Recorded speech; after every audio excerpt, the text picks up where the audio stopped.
പശ്ചിമ ബംഗാളിലെ രാഷ്ട്രീയ സാമൂഹിക മണ്ഡലങ്ങളെ ഇളക്കിമറിക്കാൻ സാധ്യതയുള്ള ഒരു നിർണായക നീക്കവുമായി കേന്ദ്ര സർക്കാർ മുന്നോട്ട് വന്നിരിക്കുകയാണ്. സംസ്ഥാനത്തെ മറ്റ് പിന്നോക്ക സമുദായ പട്ടികയിൽ ഉൾപ്പെട്ട മുസ്ലിം വിഭാഗങ്ങളെ ഒഴിവാക്കാനുള്ള നടപടികൾക്ക് തുടക്കം കുറിക്കാനാണ് കേന്ദ്ര നീക്കം. ദേശീയ പിന്നോക്ക വിഭാഗ കമ്മീഷന്റെ സുപ്രധാനമായ ശുപാർശ കേന്ദ്ര സർക്കാരിന് സമർപ്പിക്കപ്പെട്ടതോടെ ഈ വിഷയത്തിന് പുതിയ മാനം കൈവന്നിരിക്കുന്നു. 2026 നിയമസഭാ തെരഞ്ഞെടുപ്പിന് കളമൊരുങ്ങുന്ന പശ്ചാത്തലത്തിൽ ഈ നീക്കം ബംഗാൾ രാഷ്ട്രീയത്തിൽ ഒരു മുഖ്യ വിഷയമായി മാറുമെന്നതിൽ സംശയമില്ല. കേന്ദ്ര സർക്കാരിന് സമർപ്പിച്ച ശുപാർശയിൽ 2014 ദേശീയ പിന്നോക്ക വിഭാഗ പട്ടികയിലും സംസ്ഥാന പട്ടികയിലും ഉൾപ്പെടുത്തിയ 37 പിന്നോക്ക വിഭാഗങ്ങളിൽ 35 എണ്ണത്തെയും ഒഴിവാക്കാനാണ് ദേശീയ പിന്നോക്ക വിഭാഗ കമ്മീഷൻ ആവശ്യപ്പെട്ടിരിക്കുന്നത്. ഈ 35 വിഭാഗങ്ങളും മുസ്ലിം സമുദായത്തിൽ നിന്നുള്ളവരാണ് എന്നതാണ് വിഷയത്തിന്റെ കാതൽ. നിലവിലെ NCBC ചെയർമാനായ ഹൻസ്രാജ് ഗംഗാറാം ആഹിർ ആണ് ഈ നിർണായക ശുപാർശയ്ക്ക് നേതൃത്വം നൽകിയിരിക്കുന്നത്. പിന്നോക്ക വിഭാഗങ്ങളെ നിർണ്ണയിക്കുന്നതിനുള്ള മാനദണ്ഡങ്ങളെക്കുറിച്ച് കമ്മീഷൻ ഉയർത്തുന്ന വാദം വളരെ ശ്രദ്ധേയമാണ്. പിന്നോക്ക സമുദായത്തെ നിർണ്ണയിക്കാൻ വേണ്ട പഠനങ്ങളോ പരിശോധനകളോ ശാസ്ത്രീയമായ കണക്കെടുപ്പുകളോ നടത്താതെ മതം മാത്രം നോക്കിയെടുത്ത തീരുമാനമാണിതെന്നും അതിനാൽ ഈ പട്ടിക റദ്ദാക്കണമെന്നുമാണ് കമ്മീഷൻ ആവശ്യപ്പെടുന്നത്. ഈ ശുപാർശയുടെ അടിസ്ഥാനത്തിൽ കേന്ദ്ര പിന്നോക്ക പട്ടികയിൽ നിന്നും ഈ വിഭാഗങ്ങളെ ഒഴിവാക്കാനുള്ള നടപടികൾ കേന്ദ്ര സർക്കാർ ഉടൻ തന്നെ സ്വീകരിക്കും. എന്നാൽ സംസ്ഥാന പട്ടികയിൽ നിന്നുള്ള ഒഴിവാക്കൽ കൂടുതൽ നിയമപരമായ നടപടികൾ ആവശ്യപ്പെടുന്നുണ്ട്. ഈ സാഹചര്യത്തിൽ സുപ്രീം കോടതിയുടെ അന്തിമ വിധി വരുന്നതുവരെ സംസ്ഥാന പട്ടികയിലെ സംവരണം നിലനിൽക്കാനാണ് സാധ്യത. ഈ സംവരണം തീരുമാനത്തിന്റെ ചരിത്രപരമായ പശ്ചാത്തലം മനസ്സിലാക്കാതെ ഈ വിഷയത്തിന്റെ ഗൗരവം പൂർണ്ണമായി ഉൾക്കൊള്ളാൻ സാധിക്കില്ല. ഇന്ത്യയിലെ മുസ്ലിം സമുദായത്തിന്റെ സാമൂഹ്യ സാമ്പത്തിക വിദ്യാഭ്യാസപരമായ നിലവിലെ അവസ്ഥയെക്കുറിച്ച് പഠിക്കാനായി അന്നത്തെ പ്രധാനമന്ത്രി മൻമോഹൻ സിംഗ് 2005 രൂപീകരിച്ച സമിതിയാണ് സച്ചാർ കമ്മിറ്റി. ജസ്റ്റിസ് രാജേന്ദ്ര സച്ചാർ ആയിരുന്നു ഈ സമിതിയുടെ അധ്യക്ഷൻ.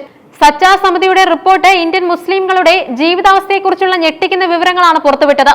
പൊതുസമൂഹത്തിലെ മറ്റ് പിന്നോക്ക വിഭാഗങ്ങളെ അപേക്ഷിച്ച് മുസ്ലിം സമുദായം വിദ്യാഭ്യാസപരമായും സാമ്പത്തികപരമായും ഏറെ പിന്നിലാണെന്ന് റിപ്പോർട്ട് വ്യക്തമാക്കി.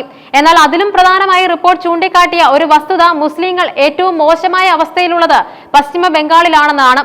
കേരളം പോലുള്ള സംസ്ഥാനങ്ങളിൽ മുസ്ലിങ്ങൾ താരതമ്യേന മെച്ചപ്പെട്ട നിലയിലായിരുന്നെങ്കിൽ പശ്ചിമ ബംഗാളിൽ അവരുടെ സാമൂഹിക സാമ്പത്തിക സൂചകങ്ങൾ വളരെ താഴ്ന്ന നിലയിലായിരുന്നു. ഈ റിപ്പോർട്ടിന്റെ വെളിച്ചത്തിലാണ് അന്നത്തെ പശ്ചിമ ബംഗാൾ സംസ്ഥാന സർക്കാരും സംസ്ഥാന പിന്നോക്ക കമ്മീഷനും ചേർന്ന് മുസ്ലിം സമുദായത്തിലെ വിവിധ വിഭാഗങ്ങളെ മറ്റ് പിന്നോക്ക സമുദായമായ പട്ടികയിൽ ഉൾപ്പെടുത്താൻ തീരുമാനിച്ചത്. പരമ്പരാഗതമായി താഴ്ന്ന തൊഴിൽ മേഖലകളിൽ ഉൾപ്പെട്ടിരുന്ന ഈ വിഭാഗങ്ങളെ സാമൂഹിക നീതിയുടെ ഭാഗമായി സംവരണ പരിധിയിൽ കൊണ്ടുവരിക എന്നതായിരുന്നു സംസ്ഥാന സർക്കാരിന്റെ ലക്ഷ്യം. 2014 സംസ്ഥാനത്തിന്റെ ഈ ശുപാർശ കേന്ദ്ര സർക്കാർ അംഗീകരിക്കുകയും കേന്ദ്ര OBC പട്ടികയിൽ ഈ വിഭാഗങ്ങൾ ഉൾപ്പെടുകയും ചെയ്തു.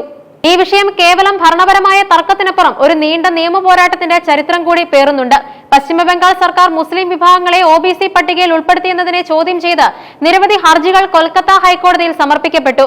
ഹർജികൾ പരിഗണിച്ച കോടതി സർക്കാരിന്റെ ഈ തീരുമാനം നിരാകരിക്കുകയും ചെയ്തിരുന്നു. ഹൈക്കോടതിയുടെ ഈ വിധി പ്രകാരം സംസ്ഥാനത്ത് വിതരണം ചെയ്ത 5 ലക്ഷത്തോളം പിന്നോക്ക സമുദായ സർട്ടിഫിക്കറ്റുകൾ റദ്ദാക്കപ്പെട്ടു.